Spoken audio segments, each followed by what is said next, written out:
Welcome to another NLC Expert Services consulting video. The genesis of many of these YouTube videos are real-world questions from clients or potential clients or depositions from opposing counsel, all kinds of, questions I'm asked that I really consider common sense, but a lot of the time we may not know the answer if you're not a land surveyor. And I love giving that land surveying knowledge to landowners, attorneys, other places. So here's the question. Why does it cost so much? Why does it take so much time to do a land survey, to do a boundary survey in particular? I was asked this question at a recent deposition based on why did you not do a survey yet? Well, why does it take so much time, resources to do a boundary survey? And that's a simple answer. Because every boundary survey requires 4 steps. The first step is the research stage. And that's where you go out and you find the deeds, the plats, all the conveyances of the property. And once you have these, written documents, conveyances, you've got to plot them up on a computer and basically make a mosaic. Second is the field work.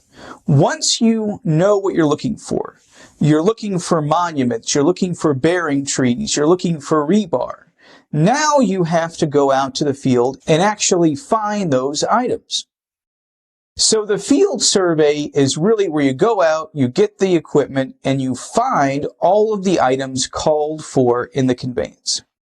Now, how long does a field survey take? Well, sometimes it only takes a few hours. Went out to Dallas in October, and I was surveying one property, but in order to get the, valid results I wanted, I had to survey several other properties around the neighborhood. I went out there and I found so many survey monuments in like an hour. I was just hitting it one after the other. It was incredible. But other times it could take days. Sometimes you're just unlucky. And when you're unlucky, it takes a long time to find the monuments.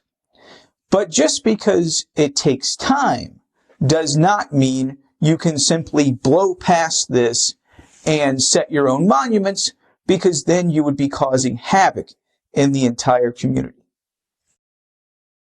So we've gotten the conveyances, we've gone to the field, found the survey monuments and the other evidence.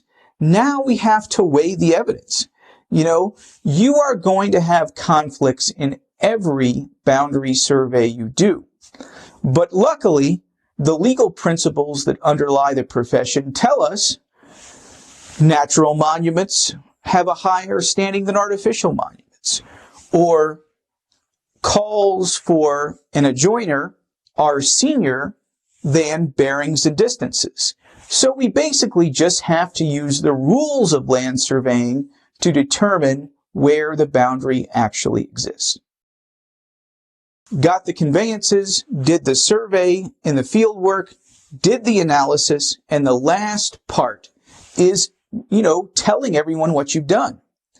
And you do that in 2 ways. Number 1, you make a survey map, and number 2, you write a written survey report. The survey map is the graphic, and the survey report explains all the things you do in a graphic. So we've gone through, we've done all 4 steps. Find the conveyances, do the field work, perform the analysis, make the survey map and plat, and finally we can deliver that to the client. And if you can imagine how long each of those steps take, anywhere from a few hours to a few days, now you can appreciate just why your survey takes so long and costs so much.